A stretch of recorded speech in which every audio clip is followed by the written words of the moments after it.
আজকে দেবকে দেখতে গিয়ে আসাদুল ভাইয়ের সাথে দেখা হয়ে গেছিল। হ্যাঁ, ওটাই বলবো চলো। তো গাইস, আজকে সকাল সকাল বিকাল বিকাল রাত রাত আমরা সব বন্ধুরা মিলে আবার বাইকগুলো নিয়ে বেরিয়ে গেছিলাম মেলা যাওয়ার জন্য। আর তারপরে অনেক মজা করতে করতে আমরা সবাই মিলে মেলার কাছে যাওয়ার পর দেখলাম প্রচুর ভিড়। তারপরে কষ্ট মষ্ট করে ভিড়টা পেরোনোর পর মেলার কাছে ঢুকতেই বুঝতে পারলাম যে মেলায় তো লোকে ভর্তি। আর তারপরে খানিকক্ষণ মেলা ঘুরতে লেগে গেছিলাম। আর মেলা ঘুরতে ঘুরতে আমার সাথে আসাদুল ভাই দেখা হয়ে গিয়েছিল, তাই ছবি তুলতে লেগে গিয়েছিলাম। আর তারপর ছবি তোলার পর স্টেজে আসতেই দেখলাম বহুত ভিড়। আর তারপরে বাজি ফুটানো হচ্ছিল, ওইটাই খানিকক্ষণ ধরে দেখছিলাম। তারপরে দেবদা স্টেজে পড়েছিল, আর ওটা অনেকক্ষণ ধরে দেখছিলাম।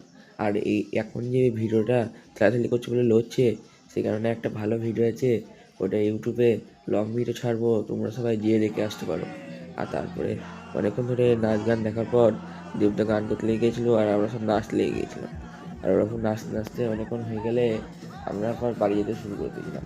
আর তারপর বাড়িতে ক্লাবের কাছে আসার পর ক্লাবে খুব যেখানে আগুন ধরা হাট অনেকক্ষণ হয়ে গেলে আমি এখন চললাম বাড়ি। বাই।